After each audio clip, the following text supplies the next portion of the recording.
escuchado este podcast, que en el marco de la reunión de crecimiento estamos estudiando el libro de Romanos. Así que les damos la bienvenida a este capítulo número 6 del libro de Romanos.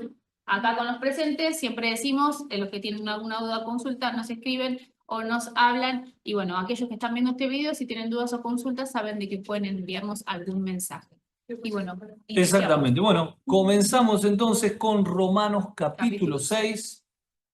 Son solamente 23 versículos que los vamos a terminar en el día de hoy. Recordarles siempre, las otras grabaciones se encuentran en el podcast del canal de YouTube, así que pueden suscribirse para poder escuchar las otras grabaciones.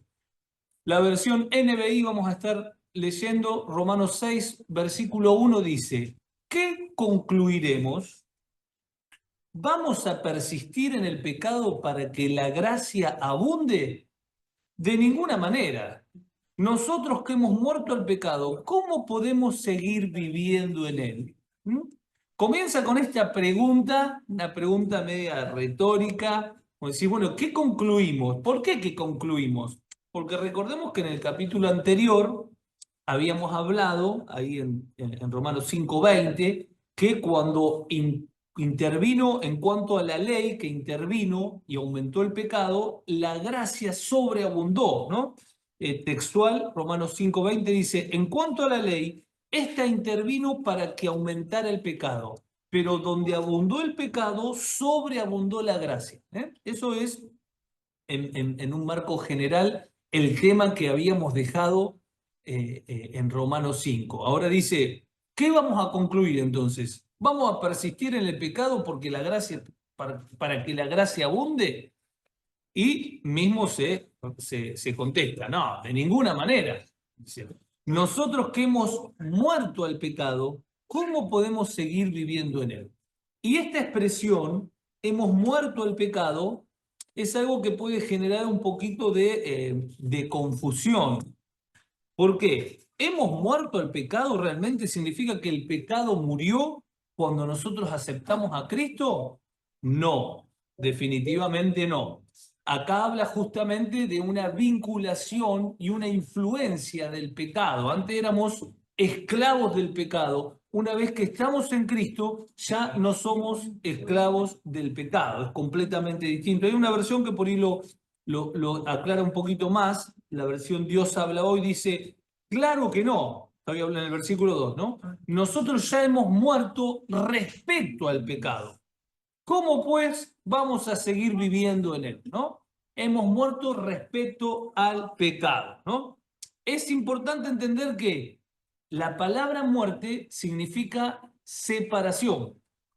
Entonces, muerte al pecado no significa que el pecado desapareció de la experiencia humana, sino que ya no tiene autoridad legal sobre nosotros, ¿no?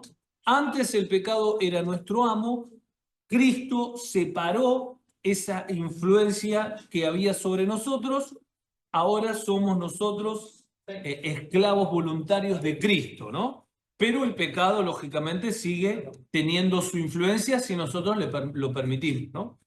Claro, y es tan importante tener presente no vamos a persistir en el pecado, ¿no? Esto que habla de que de ninguna manera nosotros hemos muertos al pecado es cuando nosotros decimos esto de un cambio de naturaleza. Esto que decimos de que Dios no es que nos mejora y es que somos un poquito mejor que antes, sino que su naturaleza hace esa obra en mí de que ya el pecado no es el que gobierna, ¿no? Y entendemos de que el pecado es eso, es muerte, es separación. En el capítulo anterior, el otro día, hablábamos de esto mismo, ¿no?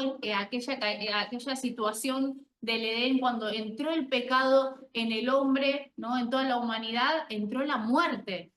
Entonces, a partir de que nosotros le decimos que sí a Cristo, a partir de que la vida de Cristo es una realidad en cada uno de nosotros, es que ahora no vivimos gracias a esa muerte, vivimos gracias a esa vida que Jesús nos otorgó en la cruz, ¿no? Exactamente. Antes el pecado nos tenía esclavizados. No había posibilidad de poder hacer, no teníamos el poder en sí para poder hacer lo que a Dios le agrada.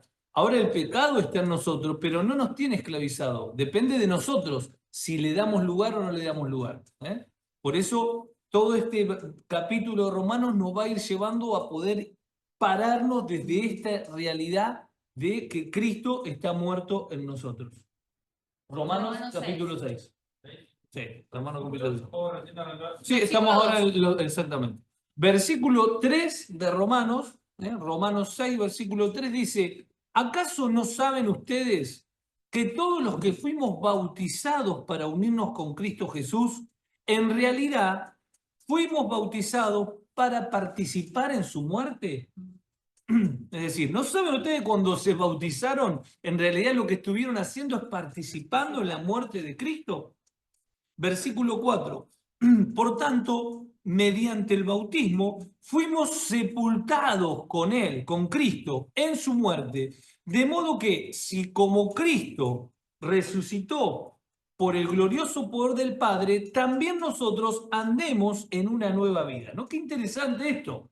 Porque entendemos de que hay una nueva vida en Cristo, pero a veces nos olvidamos de que para que haya algo nuevo tiene que morir lo anterior. Por eso la muerte, el bautismo simboliza eso, la muerte de esta vieja naturaleza. A partir de ahí nosotros comenzamos una nueva naturaleza en Cristo. Lógico está que a veces nosotros vivimos esta realidad y decimos, pero no siento nada. Bueno, no sentís nada porque no se trata del sentir, se trata de una posición en Cristo por fe que lo que hace me va transformando en la medida que voy creyendo, ¿no?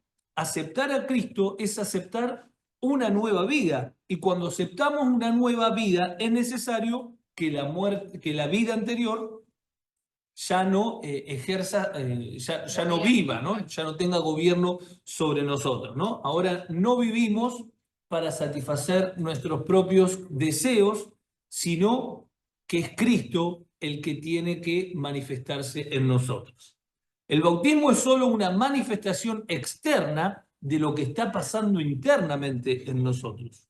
No hay resurrección a una nueva vida si previamente no hay una muerte en nosotros, y esta muerte es la que todos los días tenemos que abrazar, la que todos los días tenemos que creer cuando nos encontramos en situaciones de tentación, cuando nos encontramos en situaciones de pensar de que no puedo.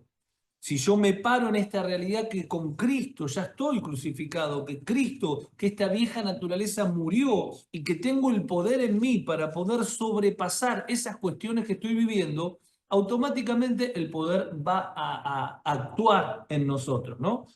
Claro, por eso es que nosotros siempre decimos que es tan importante entender de que el bautismo tiene que ser cuando uno es consciente, ¿no? Cuando, yo ya me bauticé porque mis papás me llevaron a una iglesia X y me tiraron agüita. No, vos tenés que decidir morir a esa vieja naturaleza, vos tenés que decidir, porque esto de sumergirte en el agua representa de dejar de vivir yo, de dejarme de vivir mi naturaleza para que cuando salgo empiece a decirme, a partir de ahora Dios empieza a gobernar mi vida. La vida de Cristo, ese Espíritu de Dios que viene a mi vida, a mi corazón, tiene que empezar a gobernar lo que soy. Y eso parte de la decisión de cada uno. Dios no nos obliga. Dios está siempre con brazos abiertos. Bueno, el capítulo anterior leíamos, aunque éramos incapaces de salvarnos, Él en el momento apropiado envió a su Hijo para morir por cada uno de nosotros. Dios siempre nos está esperando con brazos de amor, pero si nosotros no le decimos que sí, Dios no va a hacer nada.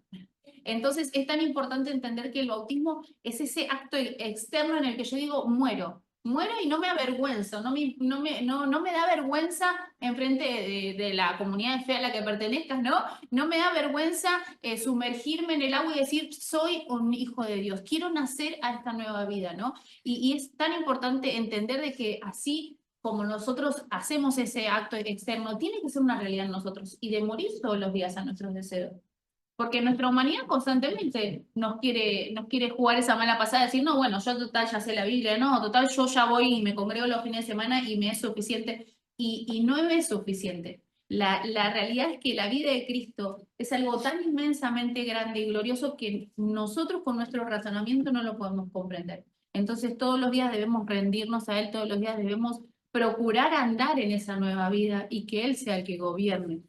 Lógico está que la muerte no vende mucho, ¿no? O Yo digo, venía a No morir. morir. ¿Quién quiere morir? Gracias. Todos queremos vivir, ¿no? Claro. Pero la realidad es que el morir es ganancia para nosotros. ¿Por qué? Porque justamente la victoria del cristiano es que viva Cristo a través de nosotros, es que decida Él a través de nosotros, porque nuestras decisiones no son, En ocasiones no van a ser ni siquiera acertadas. claro, no tienen éxito asegurado. El único éxito asegurado es poder hacer las acciones de Él en nosotros. Por eso a veces es morir a nuestra propia voluntad, no necesariamente morir al pecado. A veces es morir a lo que tengo ganas, pero Dios me dice que no. A veces es morir a un confort, pero que Dios me dice que ahora no lo tengo que vivir. A veces es morir a determinadas cosas que en sí son buenas, pero no nos convienen para lo que nosotros, para donde Dios me está llamando, ¿no? Por eso el poder caminar desde este lugar, de decir, bueno, tengo que morir, que no es vivir desde un lugar siendo, "Oh, tengo que morir a todos", no, porque Dios al toque, cuando vos decidís hacer la voluntad de Dios, vos te das cuenta de que es la mejor decisión, porque después sentís una paz, un gozo, y te das cuenta de que era lo que tenías que hacer, ¿no? Al contrario, el pecado, cuando le damos lugar, te termina humillando, te termina generando una vergüenza pública que es tremenda, ¿no? Versículo 5 dice, en efecto, si hemos estado unidos con Él, es decir, con Cristo, en una muerte como la suya, sin duda también estaremos unidos con Él en su resurrección, ¿no? Vuelve a recalcar esta idea. Claro, diciendo de que es necesario morir para resucitar. No puedes resucitar o revivir algo que primeramente no murió, ¿no? Exactamente. Y la necesidad de que debe ser así. Primero morir para poder nacer a esta nueva vida en Cristo, ¿no? Versículo 6. ¿Hasta acá venimos bien hasta acá? ¿Eh? Si tienen alguna pregunta, avisen. Ahora dice, versículo 6, sabemos que nuestra vieja naturaleza, esa vieja naturaleza es la naturaleza sin Cristo. ¿Ah? No es una vieja, no es una en sí una vida pecaminosa. O uno cuando habla de esto piensa que es una vida de vicios. Puede ser, pero si tu vida nunca fue de vicios ni de cosas pecaminosas literales, pero estuvo sin Cristo, automáticamente Dios Fue te una ve. vida pecaminosa. Exactamente. ¿Por qué? Porque el pecado mora en vos, hagas o no hagas nada. Ahora, sabemos que nuestra vieja naturaleza fue crucificada con Cristo. ¿Para qué? Para que nuestro cuerpo pecaminoso perdiera su poder. ¿Ven? No tiene poder. ¿Le podemos dar poder? Sí. Te va a mentir el pecado que está en nosotros de que tiene poder. La vieja naturaleza, la naturaleza pecaminosa que está en nosotros, te va a hacer creer que tiene poder. Y si vos le das poder, va a tener poder y te va a terminar matando. Pero no tiene poder, ¿por qué? Porque cuando morimos con Cristo, perdió el poder legal sobre nosotros. Esto es fundamental comprenderlo y pararnos desde este lugar. ¿No es? El cuerpo pecaminoso perdiera su poder, de modo que ya no siguiéramos siendo esclavos del pecado.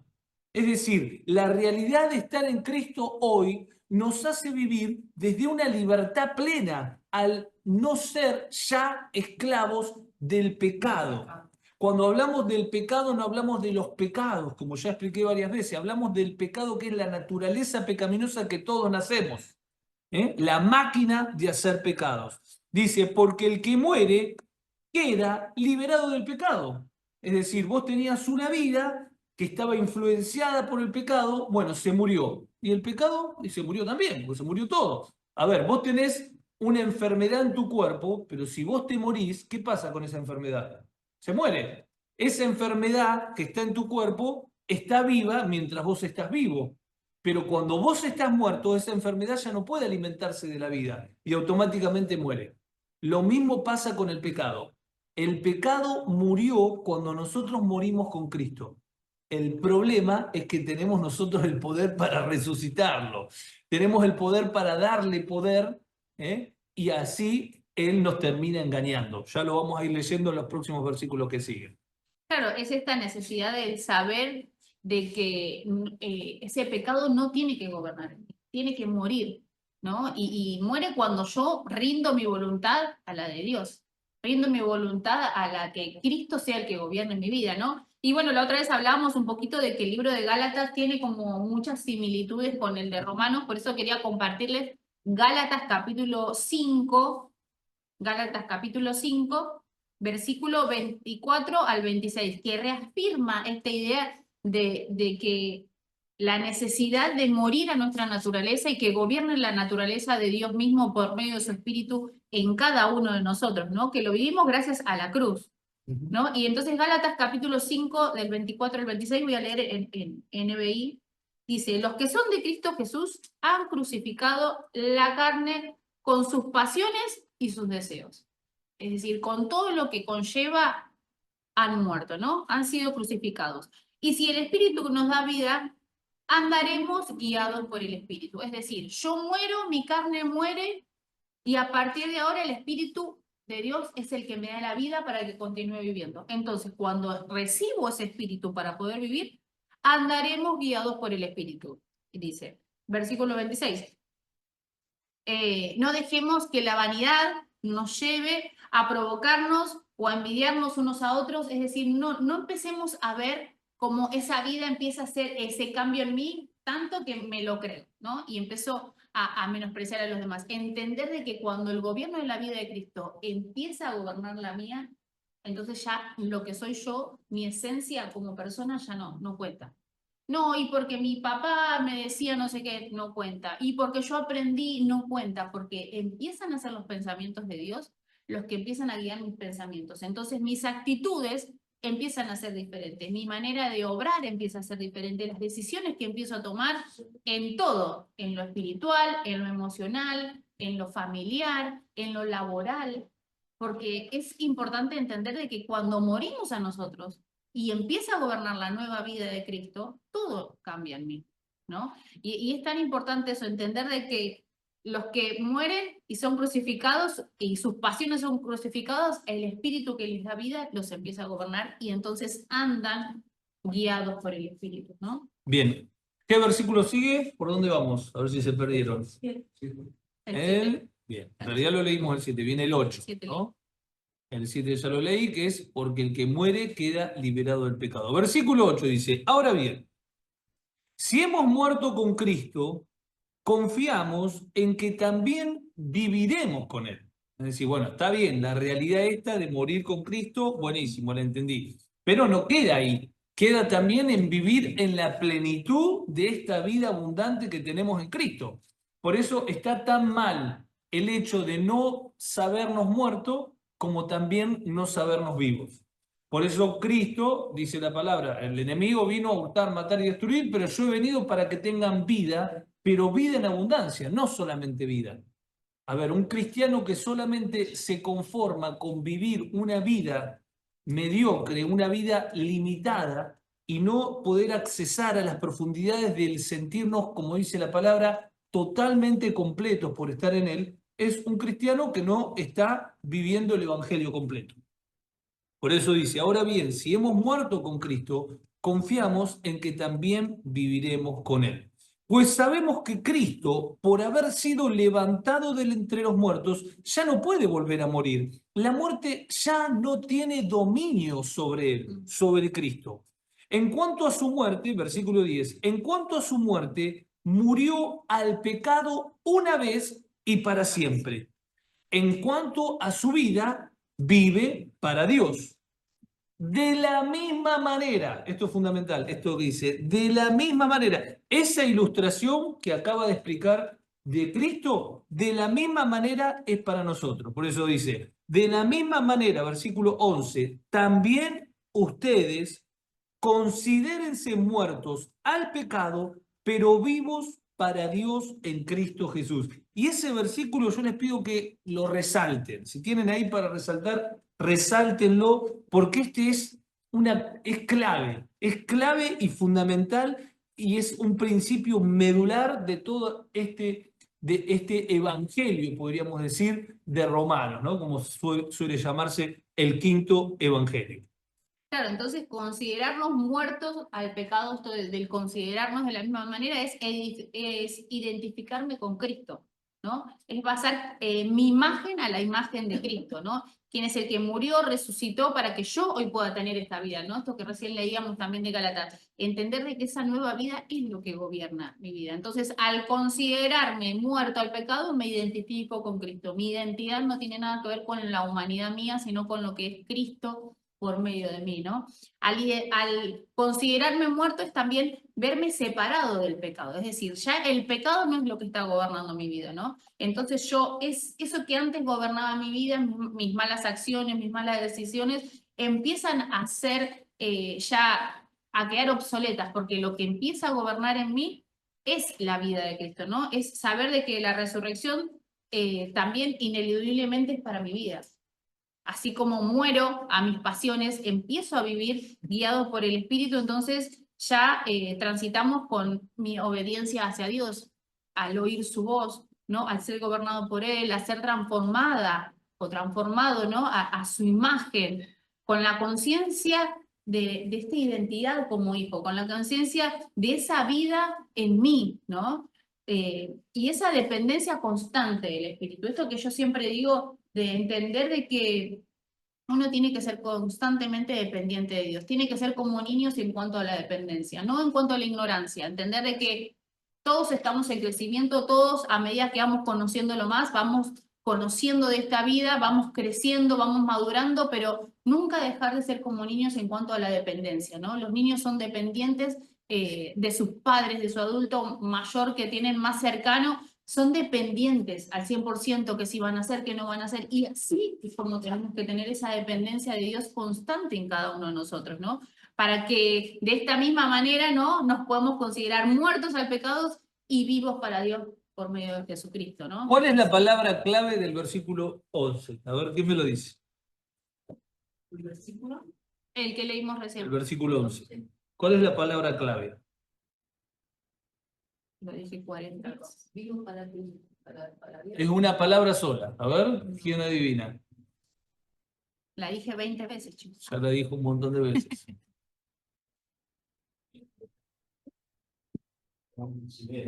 Exactamente, ¿no? Esa es la palabra clave. Considerarse. Grábense esa palabra. Considerarse no es solamente pensar, ¿no? Pensar en algo. Considerarse es la clave para poder vivir esta realidad en Cristo. Viene de una palabra griega que es logizomaí, que significa tener por cierto. Tener por cierto. En el sentido espiritual, considerar no es solo mirar, sino evaluar y adoptar una postura interna.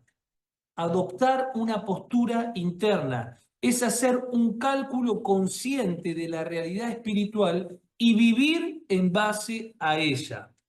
Cuando Pablo dice consideraos muertos al pecado, no está pidiendo que lo sintamos, sino que lo tomemos como un hecho real en nuestra cuenta, en nuestra vida.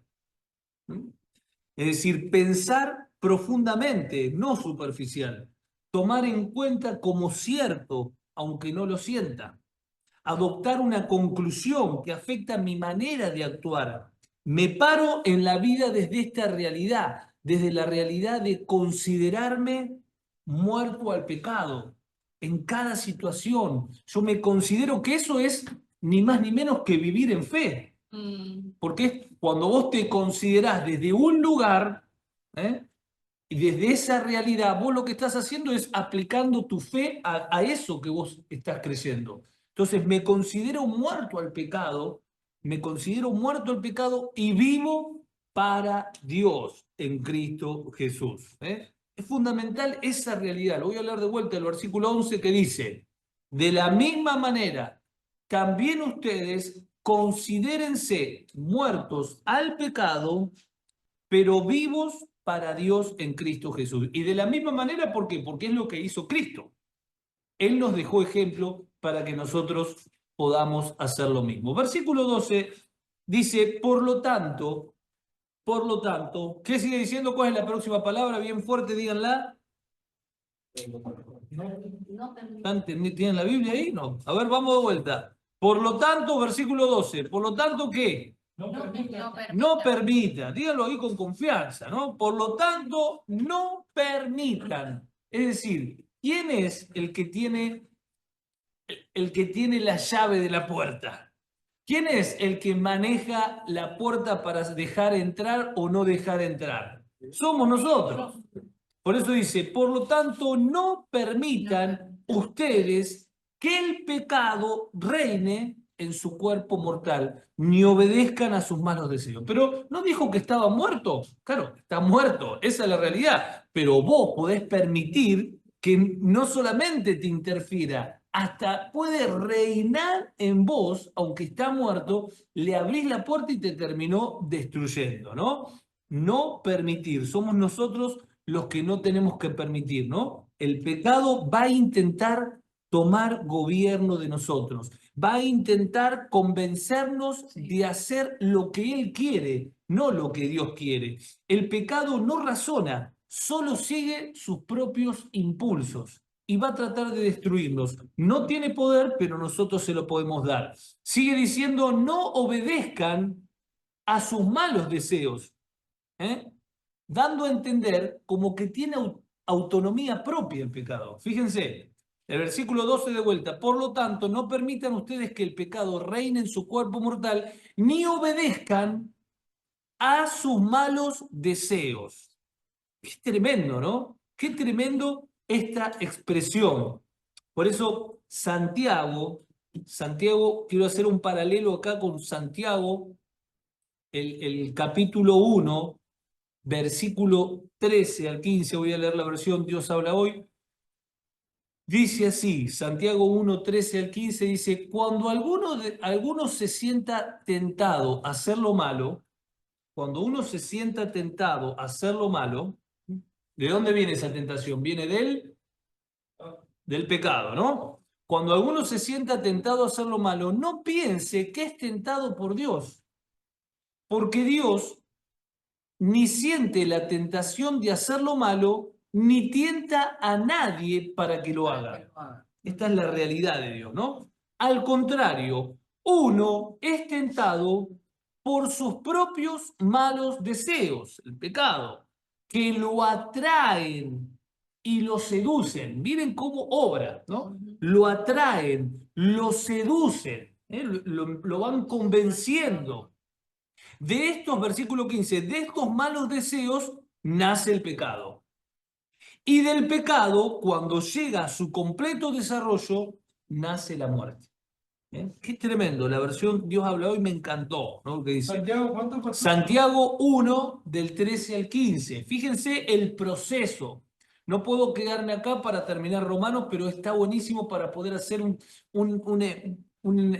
desarrollo más intensivo, ¿no? De cómo viene, que empieza una seducción que puede ser un pensamiento, que no es pecado, porque todos podemos tener un pensamiento, pero si vos le diste un poquito más de lugar, ese pensamiento, esa seducción, se transformó ya en un pecado, porque estuvo más tiempo del que tuvo que estar. El pecado fíjense, cuando llega a su completo desarrollo, nace la muerte.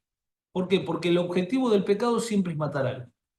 No necesariamente se tiene que morir algo literalmente, pero hay cosas que se van muriendo cuando nosotros le damos lugar al pecado. Y qué importante esto, ¿no? Porque a veces, muy claro esto del libro de Santiago, ¿no? Cuando alguno piensa de que hacer algo malo es que Dios te está tentando, es increíble entender esta palabra de que Dios te puede tentar, vos decís, en realidad te pasa por pruebas, por dificultades, por situaciones para que Cristo sea formado en vos, pero nunca hacer cosas malas. Eso no nace de Dios. Porque fíjense que acá lo dice muy claro, ni siente la tentación de hacer lo malo, ni tienta a nadie con hacer algo malo. Es decir, si hay algo que yo estoy haciendo mal, no es Dios que me está tentando. Es que yo no estoy obedeciendo a la naturaleza correcta. Estoy obedeciendo a mis deseos. Estoy obedeciendo a lo que antes estaba gobernando en mí y que está queriendo que vuelva a esa vieja vida, ¿no? Entendiendo que la vieja vida y la vieja naturaleza no tiene que ver con malas acciones en el pasado, sino con no tener a Cristo, ¿no? Entonces, es tan importante entender de que esto que dice el capítulo 12 de Romanos es fundamental que lo tengamos presente siempre. No permitan que esos malos deseos, no permitan de que esos pensamientos que vengan a su corazón hagan carne y sean los que empiecen a gobernar todo lo que son.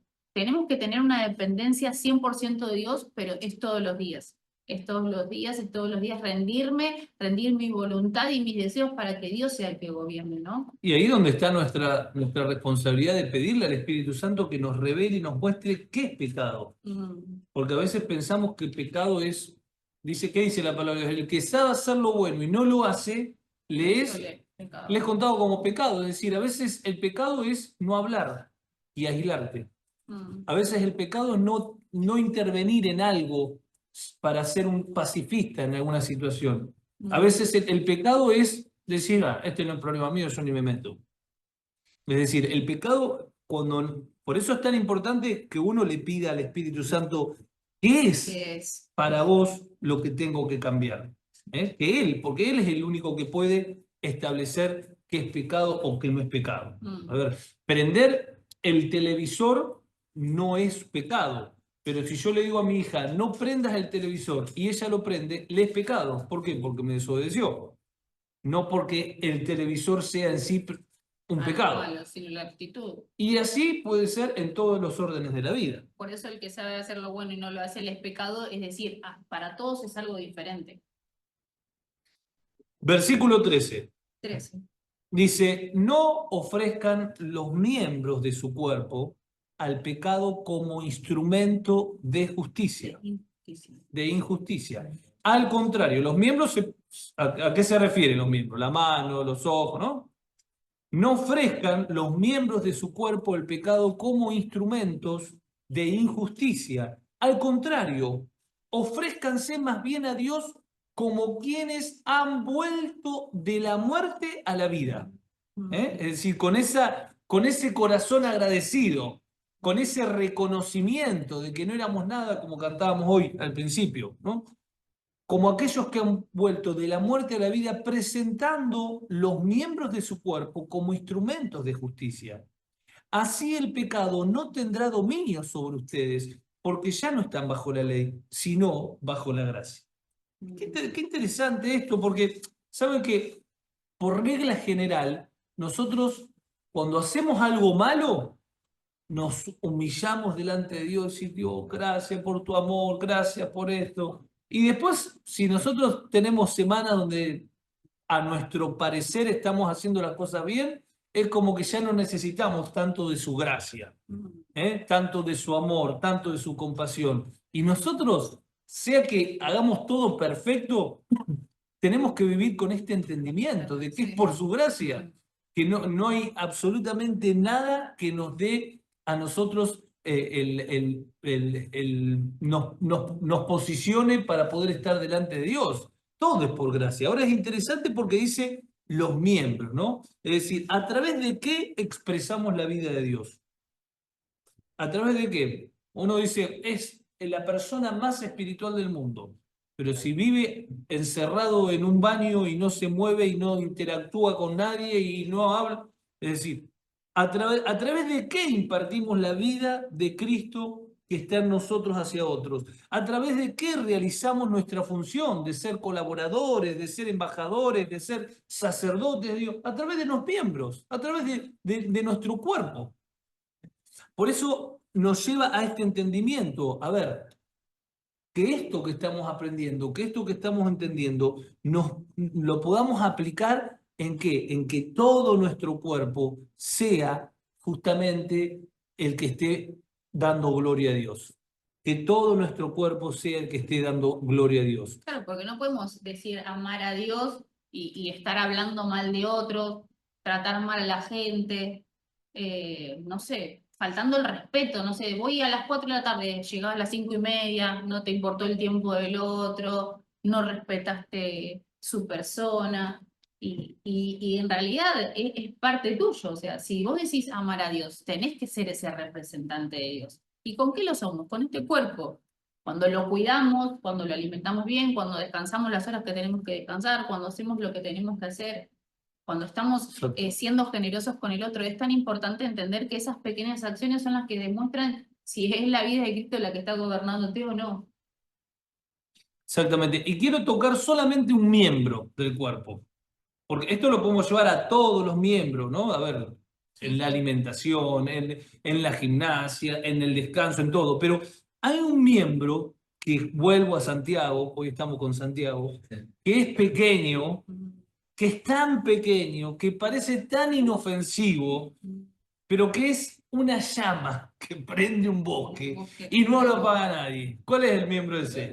Exacto, La la lengua. lengua. Fíjense, quiero leer solamente Santiago, los primeros versículos, porque Santiago capítulo 3, lo así hemos vamos leído un buscando. montón de veces, pero tremendo lo que habla justamente de esto, ¿no? De que un ejemplo concreto de lo que es funcionar como un instrumento de injusticia, cuando nosotros no refrenamos nuestra lengua.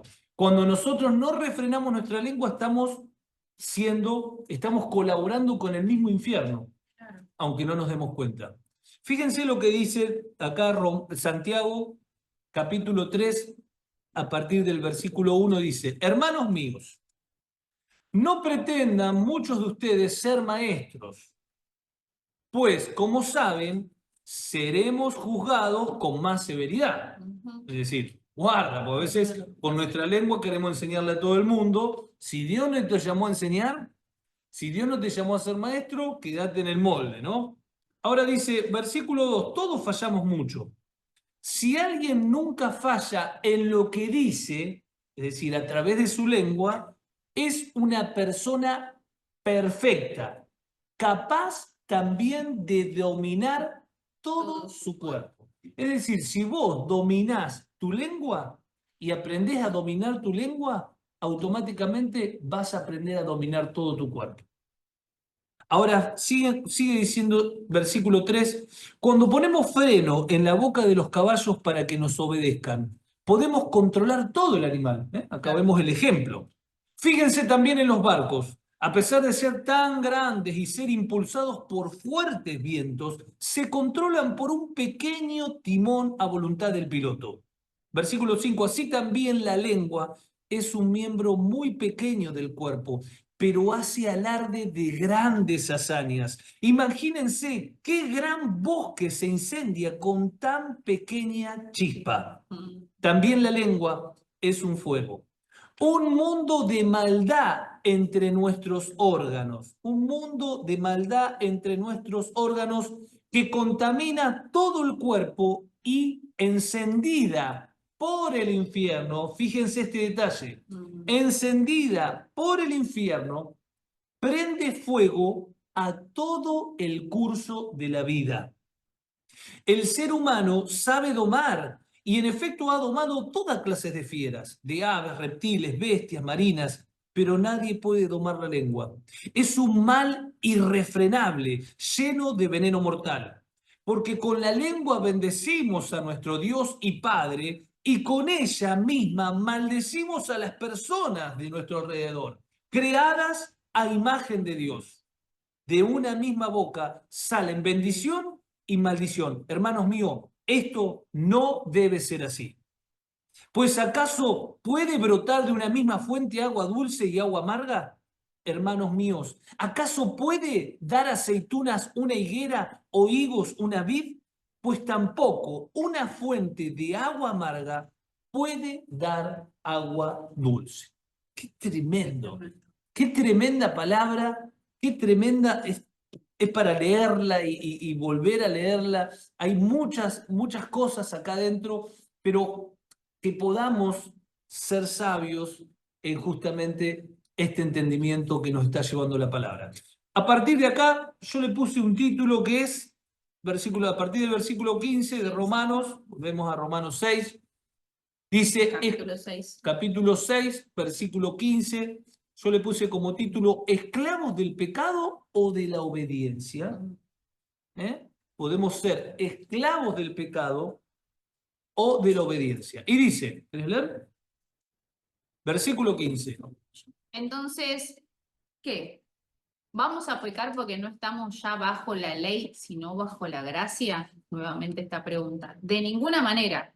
¿Acaso no saben de que ustedes cuando se entregan a alguien para obedecerlo son esclavos de aquel a quien obedecen?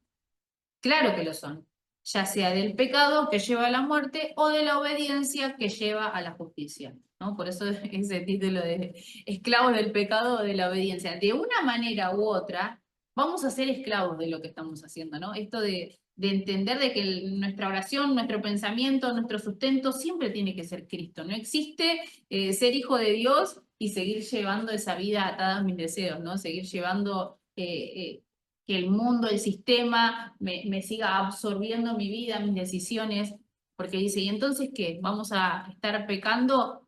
¿Qué vamos a estar haciendo cuando entendemos de que ya Dios tiene que ser el que gobierna mi vida? ¿Voy a seguir tratando como trato a mis compañeros de trabajo, de familia, como antes lo hacía, de mala gana o con malas actitudes? Y eso tiene que ver qué es lo que está gobernando, ¿no? Ahora, qué interesante, porque dice, vos podés ser esclavo del Del pecado, pecado. ¿no? Y uno diría, ¿esclavo del pecado o esclavo de Dios? ¿No? Podríamos decir, ¿no? Pero no, ¿por qué? Porque te da la llave.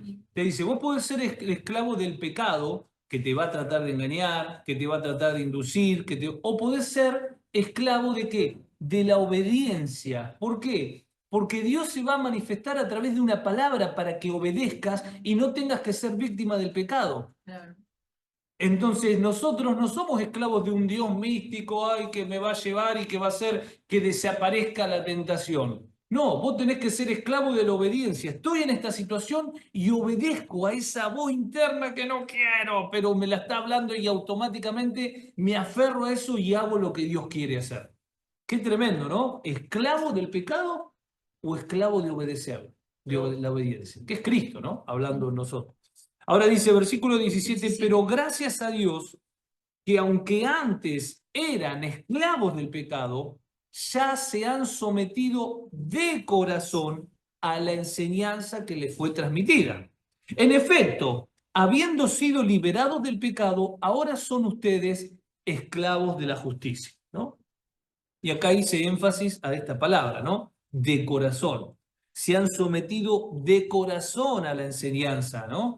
No recibimos la enseñanza a través de algo racional, Racional. algo mero racional, ¿no? Es decir, recibimos una enseñanza a través de un corazón que quiere agradar a Dios, de un corazón que quiere hacer la voluntad de Dios, de un corazón que está sediento, que está dispuesto. Lo recibo desde ahí para que Él pueda transformar mi vida. No tiene que Él convencerme, tengo que yo creerle. Porque a veces esperamos de que la palabra me convenza. Dios no tiene que convencer a nadie. Nosotros tenemos que permitir que la palabra pueda transformarnos. Depende de nosotros, no depende de Dios. Claro, y qué bárbaro, ¿no? Porque no, en ocasiones por ahí no entendemos esto y pensamos de que por ahí Dios es malo porque no cambia mi situación o porque veo que sigue estando todo mal, ¿no? Y en realidad tiene que ver con esta fe depositada en ese Jesucristo que hace la diferencia en mí y no tiene que ver de que sí va a cambiar mi entorno. Yo tengo que cambiar. Entonces voy a ver de una manera diferente en mi entorno. Entonces, cuando yo empiezo a cambiar, empiezo a ser transformado por esa vida, capaz que sigue el caos en mi alrededor, pero yo empiezo a sentir esa paz, esa confianza, esa plenitud en mi vida, que es lo que hace de que yo viva diferente y digo, wow, ya no me molesta que me hagan esto, o ya no me molesta esta situación que está pasando. ¿Por qué? Porque el gobierno de la vida de Cristo empieza a ser una realidad tan real en mi vida que empiezo a vivir diferente. Entonces, acá es donde dice, estás sometido de corazón a la enseñanza, entendiendo de que, no, acá creo que sí, sí. Entendiendo de que Dios es el que gobierna. ¿Por qué? Porque yo ya rendí mi vida, rendí mi corazón, rendí todo lo que soy a Él. Entonces, no importa la circunstancia temporal que pueda estar atravesando, sé que el que sostiene mi vida es Dios. Y entonces ahí es donde uno empieza a vivir esta vida en su plenitud, a vivir esta manifestación de mi vida en todo lo que soy, ¿no? Bien, vamos con la última parte, versículo 19. Dice Pablo, hablo en términos humanos, por las limitaciones de su naturaleza humana. Antes ofrecían ustedes los miembros de su cuerpo, vuelve a esa misma palabra, para servir a la impureza, que lleva más y más a la maldad. Ofrézcanlo ahora para servir a la justicia, que lleva a la santidad. Cuando ustedes eran esclavos del pecado, estaban libres del dominio de la justicia. ¿Qué fruto cosechaban entonces? Cosas que ahora los avergüenzan y que conducen a la muerte. Pero ahora que han sido liberados del pecado y se han puesto al servicio de Dios, cosechan la santidad que conduce a la vida eterna. Y el último versículo, versículo 23, porque la paga del pecado es muerte, mientras que el regalo de Dios es vida eterna en Cristo Jesús, nuestro Señor, ¿no? Un versículo tan conocido y tan poderoso. La paga del pecado, lo que te paga el pecado, porque encima no no... devuelve por haber... Claro, es decir, lo que te paga el pecado es muerte, mientras lo que Dios te regala es vida eterna en Cristo Jesús, ¿no? Qué interesante es poder ver todo este contexto de esta realidad, ¿no? De estar en Cristo o estar fuera de Cristo.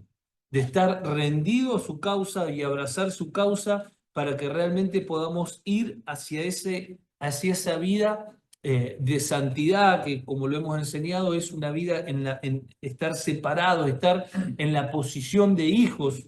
No es una vida sin pecado, sino una vida que se va perfeccionando en la medida que el Espíritu Santo va gobernando en nosotros y nos va llevando a una esperanza viva, nos va llevando a esta vida eterna, nos va llevando a algo que va a coronar y vamos a poder disfrutar, porque ese es el destino de todo cristiano, ¿no? Claro, nuevamente reiterando esta fragilidad humana, esta incapacidad del poder hallarnos en él, ¿no? De poder entender de que nuestra mente es limitada y en ocasiones vamos a una y otra vez reiterar errores, pero no se trata de las limitaciones humanas que podamos tener, se trata de cuánta disposición tenemos para rendirnos a su voluntad, ¿no? Se trata del poder entender de que todo lo que yo tengo que hacer es rendirme. Tengo que rendirme, por más que yo sepa que ya lo sé, por más que crea de que esta situación yo ya la pasé, así que ya sé cómo lo tengo que resolver. No es así.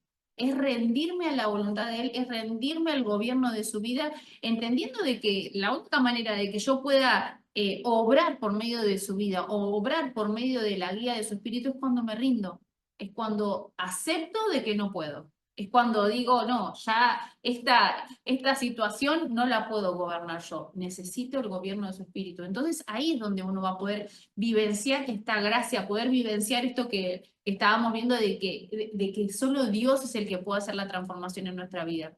Cuando nos rendimos a Él, porque la realidad es que humanamente no vamos a poder. Por más que sepamos o ya vivimos esta situación o yo ya atravesé por esta circunstancia y sé cómo se resuelve, no sirve. Sirve que me rinda a Él y que Él gobierne y que realmente esa vida en obediencia pueda hacer la diferencia y a que yo pueda disfrutar la plenitud de Cristo, disfrutar esa vida que ha sido impartida para cada uno de nosotros. Pero cuando obedecemos, ¿no? Porque si veíamos acá, o somos esclavos del pecado o de la obediencia a Dios, ¿no? Y sin duda que eso es algo que tenemos que aprender, de obedecerlo. Obedecerle, no dice esclavo del pecado o de la vida, es a la obediencia. Y Así no por es. nada, ¿no? No es aleatorio ese ejemplo, sino que es una enseñanza para cada uno de nosotros, porque para morir al pecado debo vivir sometida al gobierno de Cristo. Y la palabra clave que dijimos del versículo 11, ¿cómo era? Considérense, Considérense muertos al pecado, pero vivos para Dios en Cristo Jesús. Bueno, hasta acá entonces, Romanos capítulo 6.